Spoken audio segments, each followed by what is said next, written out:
우리 이 시간에 양옆에 계신 우리 믿음의 우리 동역자들을 바라보면서 이렇게 인사했으면 좋겠습니다. 당신을 주님 안에서 사랑합니다 라고 한번 고백했으면 좋겠습니다.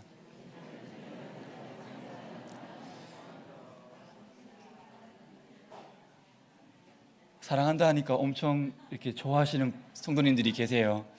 예, 사랑이라는 말은 늘 해도 좋은 것 같습니다. 우리 세영교회 안에 이러한 사랑이 늘 언제나 가득히 흘러넘치는 그런 은혜가 있기를 주님의 이름으로 축복합니다. 자녀가 태어났을 때의 그때의 기분은 어떠했습니까? 아마 이루어 말할 수 없는 큰 기쁨이 있었죠. 우리 자녀가 태어났을 때 누구나 한 번쯤은 이런 생각을 했을 겁니다. 이 아이가 안 아프고 건강하게 잘 자라기를 바랬을 거예요. 그렇지 않나요?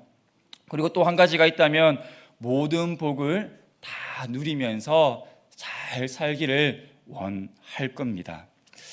하나님도 가나안 땅을 앞에 둔 그 이스라엘 백성들을 바라보시면서 복된 삶을 누리기를 원하셨습니다. 이제 그들은 40년이라는 그 기간 동안 이제 그 기간을 마치고 이제 가나안 땅을 앞에 두고 있는 시점이었죠. 그래서 하나님께서는 모세를 통해 그들을 다 불러 모아놓고 이제 모세를 통하여서 이스라엘 백성들이 가나안 땅에 들어가서 복을 받을 수 있는 그 비법을 모세를 통해서 알려주세요. 그들은 40년 동안 걸음을 멈추지 않았죠. 끊임없이 그들은 걷고 걸었습니다. 그들이 40년 동안 걸음을 멈추지 않고 걸을 수 있었던 그 이유가 무엇입니까? 그들에게는 분명한 목적지가 있었기 때문이죠. 그들의 목적지는 어디였습니까? 좀 이야기를 해주셔야 저도 이렇게 설교를 이어갈 수 있습니다. 그들의 목적지는 어디였습니까? 가나안 땅이었죠. 그들은 부모 세대로부터 끊임없이 들어왔을 거예요. 그곳은 약속의 땅이었지 않습니까? 그래서 다음 세대, 어찌 보면 2세대들은 가나안 땅은 이러한 곳이야 라고 하면서 아마 꿈을 꾸어 왔을 것입니다. 원래 이 가나안 땅은 자신들의 조상 아브람과 이삭과 야곱이 거주하여 살던 땅이었죠. 그런데 하나님께서 하나님의 계획 속에 그들을 애굽으로 내려가게 하셨죠. 당시 애굽은 참 부유한 땅이었지만 약속의 땅은 아니었습니다. 그래서 하나님께서는 모세를 통해서 다시금 출애굽을 시키셨죠. 그리고 이제 이 출애굽을 하면서 가나안 땅까지의 거리는 약 보름 정도면 도착해야 할 땅인데 그들은 무려 40년 동안 광야에서 걷고 또 걷는 그러한 인생이 되었습니다. 그리고 이제 드디어 가나안 입성을 앞에 두고 있는 시점이었습니다. 아마 만감이 교차했겠죠. 그런데 400년이라는 시간이 흐르는 동안 가나안은 어떻게 바뀌어졌습니까? 가나안은 이방 민족이 살면서 그 땅은 우상의 도시가 되어졌죠. 그러기에 약속의 땅 가나안 땅에 들어간다라는 것은 이스라엘 백성에게 있어서 새로운 도전이자 또한 위기이기도 했습니다.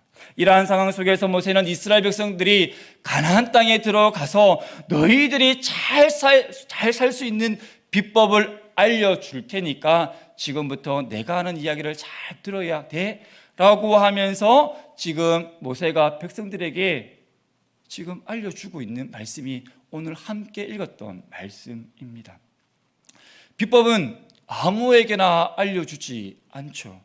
비법은 며느리에게도 알려주지 않습니다. 한때 며느리도 몰라 아무도 몰라라는 문구가 유행했던 적이 있습니다. 왜 비법을 알려주지 않는 것일까요? 나만의 무기이기 때문이죠. 내가 그 비법을 가지고 있으면 이 사람과 경쟁을 해도 이길 수 있기 때문에 나만의 비법은 가장 가까운 가족에게도 알려주지 않아요. 언제 알려줍니까? 맞습니다. 죽기 직전에 야야 내가 지금까지 알려주지 않은 이 비법을 너에게 전수해 주마. 잘 받아 적으렴. 이러면서 그리고 잘 배우렴 하면서 죽기 직전에 꼭 알려줌을 보게 됩니다. 미리 알려주면 되는데 그렇지 않나요? 그만큼 이 비법은 숨기고 싶은 나만의 비법이기 때문인 거죠. 그런데 하나님은 어떻게 하십니까? 모세에게 이스라엘 백성들이 가나안 땅에 들어가서 너희가 앞으로 살게 된 그 땅 가운데서 잘 살 수 있는 비법을 이제 알려주셨다라는 거예요. 16절입니다. 곧 내가 오늘 내게 명령하여 내 하나님 여호와를 사랑하고 그 모든 길로 행하며 그의 명령과 규례와 법도를 지켜 행할 것에 대해서 이야기를 하고 있죠. 여기에 보면 반복적으로 요구하는 명령이 나옵니다. 명령문이 나오죠. 그것이 무엇입니까? 바로 행하고 지키라입니다. 행하고 지키라. 한마디로 말하면 무엇입니까? 하나님의 말씀에 너희들이 순종해야 함에 대해 말씀하고 있는 것이죠. 백성들은 기대했을 겁니다. 목사가 다 불러 모았고 내가 너희들에게 하나님의 비법을 알려줄 거니까 잘 들어. 그랬으니까 이스라엘 백성들은 얼마나 큰 기대와 부푼 그런 기대감을 가지고 그 자리에 있었겠습니까? 그런데 그들이 잘 들어보니 모세가 알려주는 그 비법은 특별한 비법이 아니었죠. 그들은 40년을 광야에서 지냈기 때문에 이제 하나님께서 약속하신 가나안 땅에 들어가면 그들은 자유를 누리며 편안한 쉼을 누릴 것이라는 그런 깊은 그러한 기대감을 가지고 아마 들어가고자 했을 겁니다. 그런데 모세를 통해 들었던 그 이야기는 어떤 이야기였습니까? 하나님의 말씀에 대해 하나님의 말씀 앞에 순종함에 대해 들었다라는 것이죠. 여러분, 이 순종이라는 이 단어는요, 이스라엘 백성에게 있어서 아주 특별한 단어입니다. 순종은 이스라엘 백성에게 있어서 아주 특별한 단어라는 겁니다. 왜냐하면 그들이 광야를 거치면서 만나와 메추라기를 통해서 그리고 때로는 구름기둥과 불기둥을 통해서 하나님께서 그들을 매일매일 훈련시킨 것이 무엇입니까? 순종이었습니다. 순종. 그런데 또다시 하나님께서 가나안 땅을 앞에 둔 그 시점에서 이스라엘 백성들을 불러놓고 무엇을 명령하고 있습니까? 순종에 대해서 이야기를 하고 있다라는 거죠. 그만큼 하나님의 백성에게 순종은 중요한 것임을 알아야 합니다. 15절에 보시면 보라 내가 오늘 생명과 복과 사망과 화를 내 앞에 두었다라고 말씀하고 있죠. 여기에서 매우 중요한 단어들이 등장하고 있음을 보게 되죠. 생명과 사망, 복과 화. 이것들은 인간의 삶에 있어서 매우 중요한 것들입니다. 그런데 이것들이 무엇과 지금 연결되고 있습니까? 생명과 사망, 복과 화의 이 갈림길은 16절의 순종의 삶과 순종과 연결되어 있음을 보게 됩니다. 순종을 통해서 복과 화가 결정이 되어지고요. 생명과 사망은 바로 순종을 통해서 나뉘어지게 된다라는 것이죠. 이것은 하나님의 법칙입니다. 그래서 하나님의 말씀대로 순종하지 않는 것을 우리는 결코 가볍게 여겨서는 안 된다라는 것입니다. 하나님께서 아담과 하와에게 첫 번째 명령하신 그 말씀이 무엇입니까? 첫 번째 명령은 이 동산 안에 있는 각종의 열매들은 너희가 마음껏 먹어도 되지만 선악을 알게 하는 나무의 열매를 결코 너희가 먹어서는 안 된다라고 분명히 하나님께서 그들을 향하여서 명령하셨습니다. 하나님의 말씀에 순종할 것을 요구하셨다라는 거예요. 하나님께 순종하는 것은 하나님을 향한 사랑의 행위입니다. 피조물인 우리가 하나님을 가장 사랑하는 행위는요, 바로 순종이라는 거예요. 순종은 신앙의 증거입니다. 순종의 삶을 산다라는 것은 믿음의 삶을 살아간다라는 것입니다. 그래서 순종의 깊이가 깊어지면 깊어질수록 믿음의 깊이가 동일하게 깊어진다라는 것입니다. 참 믿음은 반드시 순종이 따라오게 되어 있습니다. 그렇다면 여러분의 믿음은 어떠합니까? 아담과 하와는 순종하지 않았죠. 그 불순종의 대가는 매우 컸음을 우리는 너무나도 잘 알고 있습니다. 불순종으로 인하여 인간의 삶은 어떻게 되었습니까? 오염되었고 병들기 시작했습니다. 오늘 본문의 말씀처럼 불순종을 통하여 화가 임하게 되었습니다. 사망이 우리의 삶을 침범하였습니다. 순종이 아니라 불순종을 택함으로 말미암아 인류가 저주를 받았고 고통의 삶이 시작되었다라는 것이죠. 우리의 이 고통의 삶은 바로 불순종을 통해서 시작되었습니다. 해산의 고통과 질병의 고통, 그리고 수많은 고통의 열매들이 우리의 삶을 뒤덮어 버렸습니다. 온 인류가 신음하며 살게 되었다라는 것이죠. 하나님의 말씀에 대한 이 불순종은 결코 가벼운 것이 아닙니다. 17절과 18절엔 하나님의 말씀에 불순종했을 때의 결론에 대해서 말씀하고 있는데, 우리 17절과 18절 말씀을 우리 함께 읽겠습니다. 시작.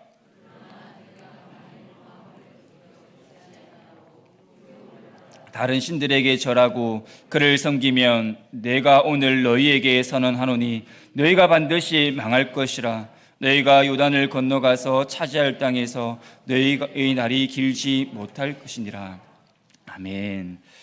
불순종의 결론이 무엇입니까? 불순종의 결론은 망함과 죽음입니다. 망함과 죽음이라는 거예요. 반드시 망한다라고 하나님께서 말씀하십니다. 사랑하는 성도 여러분, 우리는 지금 말씀의 홍수 시대에 살아가고 있습니다. 내가 원하면 언제든지 말씀을 들을 수 있고요, 내가 원하는 말씀만 골라서 쏙쏙 뽑아서 들을 수 있는 시대이죠. 그런데요, 말씀을 많이 듣는 것보다 중요한 것이 있습니다. 말씀을 많이 듣는 것보다 중요한 것이 있다라는 거예요. 하나님의 말씀을 듣는 바로 태도입니다. 태도가 중요하다는 겁니다. 말씀을 듣는 것으로 우리는 만족해서는 안 됩니다. 어떤 성도들은요, 말씀을 많이 들으면 나의 믿음이 성장할 것이라 생각합니다. 또는 어떤 성도들은요, 좋은 설교를 또한 많이 듣고 어떤 예배에 많이 참석하기만 하면 신앙이 쑥쑥 자라난다라고 생각한다라는 거예요. 그런데 이 모든 것들은 착각이라는 거죠. 좋은 설교, 수많은 그런 예배에 참석한다 할지라도 그 모든 것들이 나의 삶을 변화시키는 것은 아닙니다. 하나님의 말씀에 우리가 온전히 순종할 때에 나의 믿음은 자라게 되고 나의 삶은 변화된 삶을 누리게 됩니다.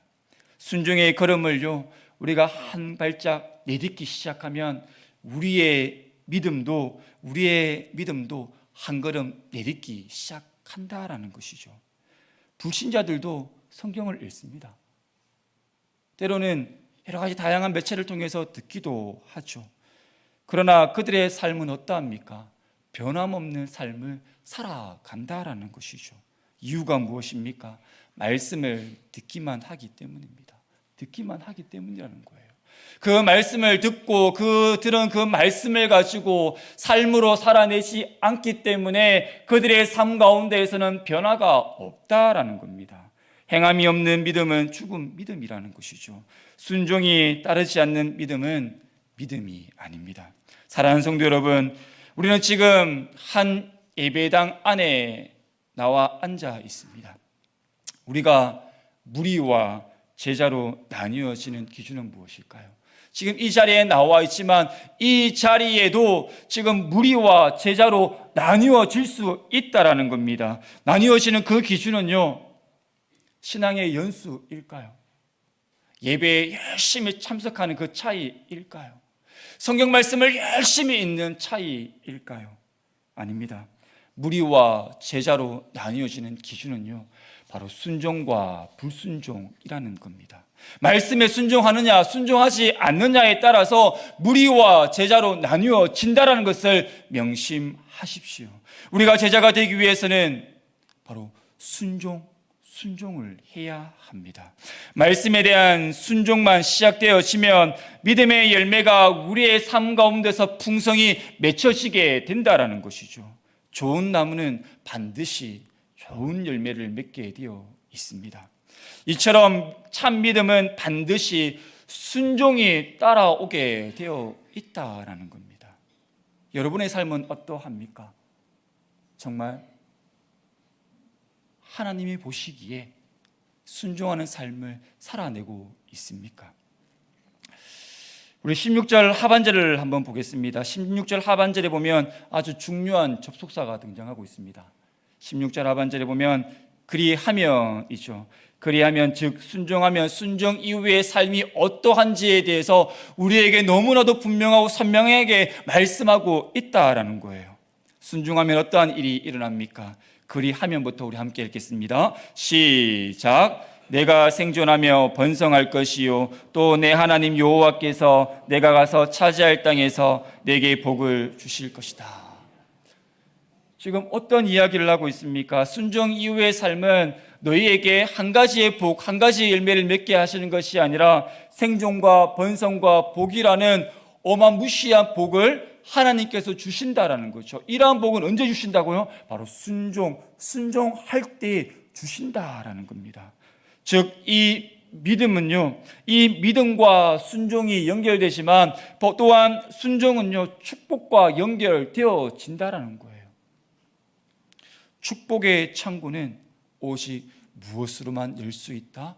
바로 순종이라는 열쇠를 통해서만이 열 수 있습니다. 사랑하는 서영교회 성도 여러분, 복 받고 싶습니까? 여러분의 자녀가 하나님의 축복을 누리는 삶을 살아가는 것을 보고 싶습니까? 그러면 순종해야 됩니다. 그리고 순종하는 것을 가르쳐야 됩니다. 누구에게 순종이요? 하나님의 말씀 앞에 순종하는 것을 가르쳐야 한다라는 겁니다. 믿음의 조상 아브라함에게 하나님께서 복을 주시겠다라고 말씀하시면서 그에게 요구한 것이 무엇입니까?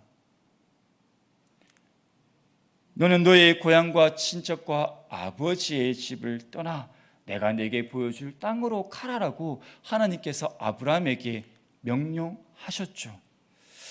하나님의 말씀에 대한 순종을 요구하셨습니다. 그때 아브라함은 그 복을 어떻게 붙잡았습니까?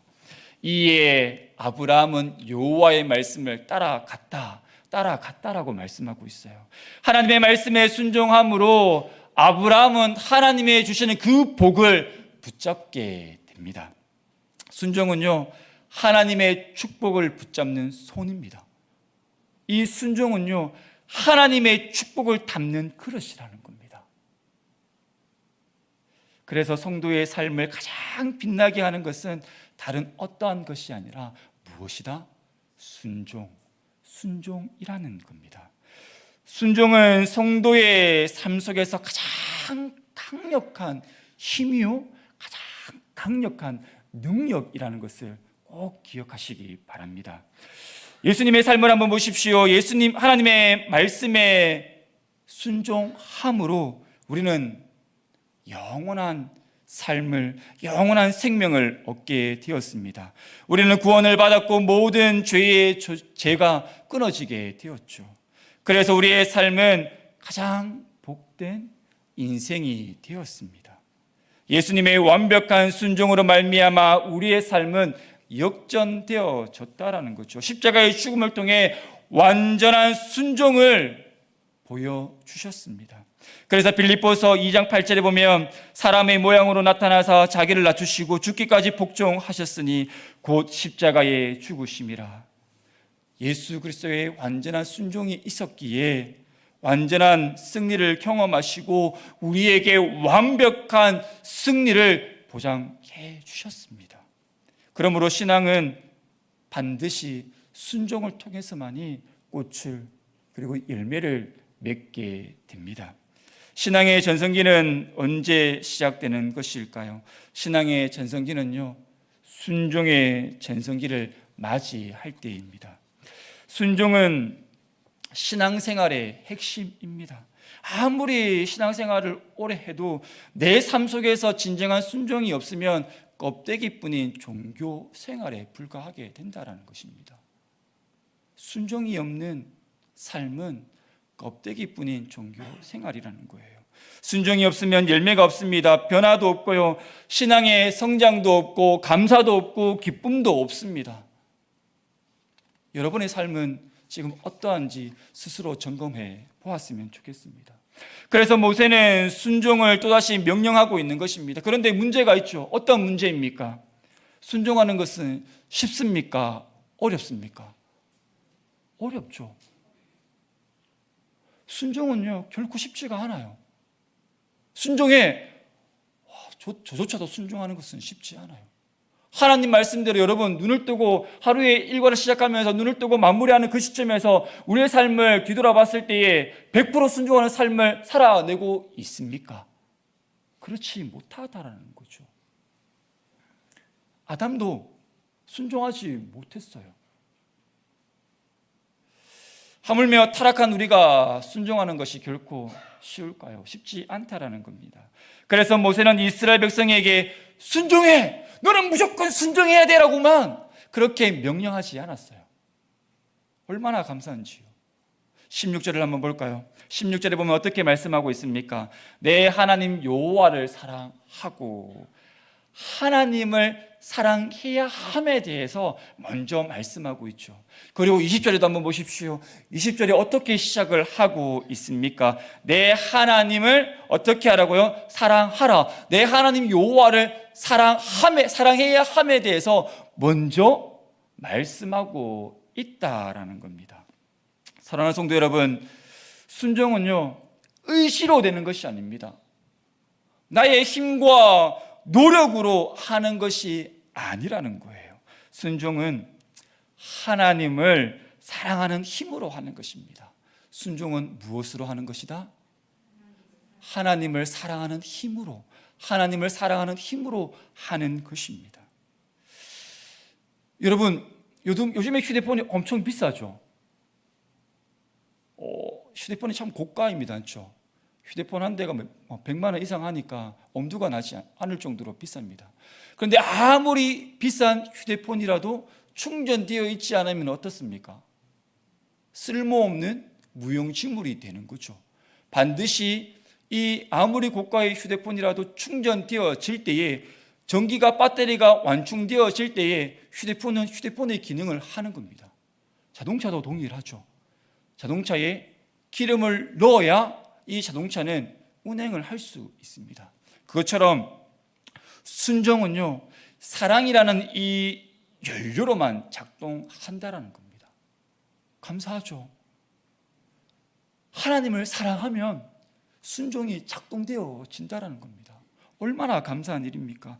하나님을 사랑하는 자에게 주시는 것이 바로 순종의 힘이라는 거예요. 하나님을 사랑할 때에 순종은요, 어려운 것이 아닙니다.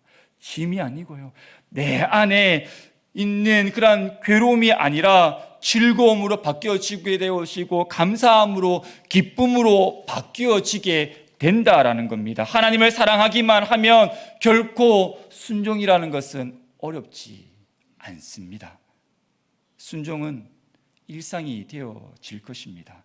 그래서 모세는 다음 세대들에게 믿음 생활의 핵심을 외치고 있는 것입니다. 믿음 생활의 우선순위를 가르쳐주고 있는 것입니다. 하나님을 사랑해라, 하나님을 사랑해라, 하나님만을 사랑해야 함에 대해 모세는요, 그 다음 세대들에게 선포하고 있는 것입니다. 하나님을 사랑할 때에, 그때에 내 안에 순종할 수 있는 힘이 작동되어지기 때문입니다. 지금 이 신명기 말씀을 듣고 있는 이 다음 세대들은 지금 어디에 앉아서 듣고 있는 것입니까? 바로 일평생 목적지였던 가나안 땅을 앞에 두고 있는 상황 속에서 듣고 있었죠. 이스라엘 백성의 목적은 무엇이었습니까? 가나안 땅에 입성하는 것이었죠. 그런데 모세는 그들의 목적을 어떻게 합니까? 완전히 뒤바꾸어 버립니다. 뒤집어 버렸다라는 거죠. 하나님 나라의 백성은 가나안이 목적이 되어서는 안 된다라는 겁니다. 하나님 나라의 백성은 하나님을 사랑하는 것에, 하나님을 사랑하는 것이 목적이 되어져야 한다라는 것입니다. 신앙의 시작도 마침표도 하나님을 사랑해야 한다라는 것입니다. 그렇다면 하나님을 어떻게 사랑해야 할까요?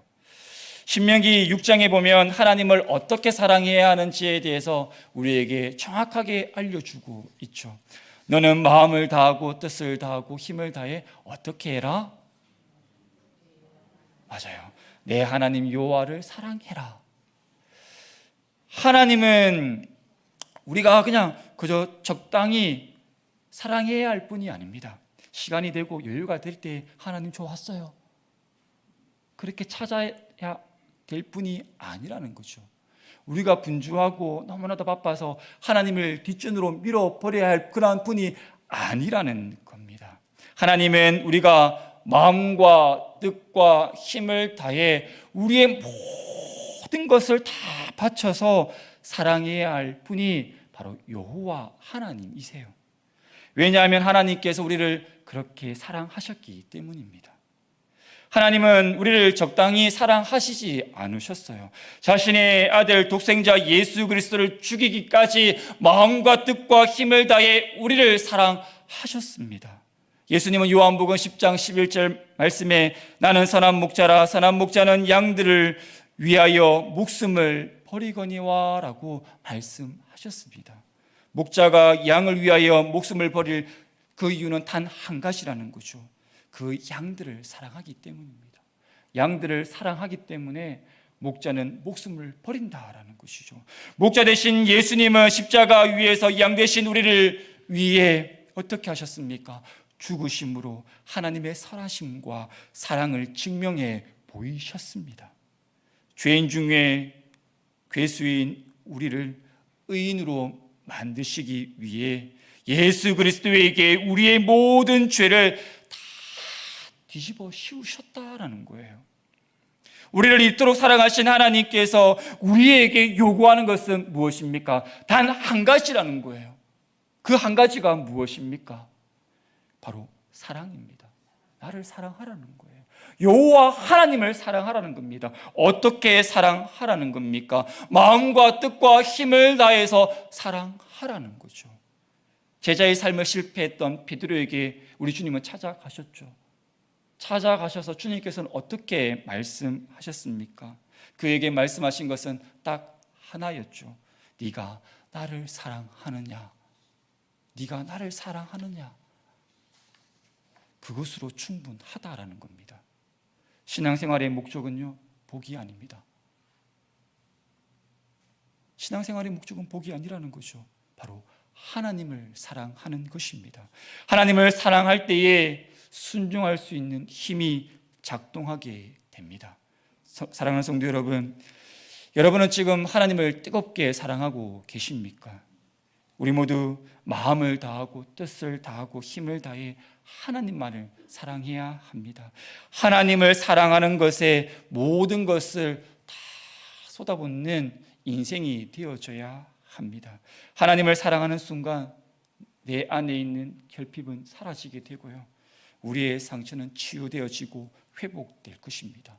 그리고 내 안에 감사가, 기쁨이 충만한 삶이 되어질 것입니다.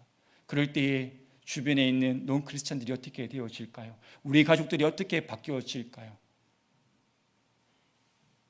그들이 나를 통하여서 그리스도를 바라보게 되어진다라는 거죠. 사랑하는 성도 여러분, 우리 모두 하나님과의 그 사랑에 깊이 빠짐을 통해 그 사랑 안에서 은혜를 마음껏 누리시고 또한 하나님이 주시는 그 순종의 힘을 얻어 우리가 살아가는 그 삶의 현장 가운데서 마음껏 복의 통로가 되어져서 그리스도의 향기로서의 삶을 살아내는 우리가 되어져야 합니다. 언제 이렇게 살아갈 수 있을까요? 하나님을 사랑할 때라는 겁니다. 사랑하는 성도 여러분, 우리 모두 하나님을 진정으로 사랑함을 통하여서 정말 마음을 다하고 뜻을 다하고 힘을 다하여서 나의 모든 것을 바쳐 하나님만을 사랑함을 통하여서 우리 서영교회가 정말 주변에 죽어가는 많은 영혼들을 살리는 구원의 방주로서의 역할을 온전히 감당해낼 수 있는 그러한 교회, 복된 교회가 되어지기를, 그리고 우리 성도들의 삶이 살아가는 그 삶의 현장 가운데서도 성도들의 삶을 통하여서 그곳이 형통케 되어지는 은혜를 누리시기를 주님의 이름으로 축복합니다. 아멘.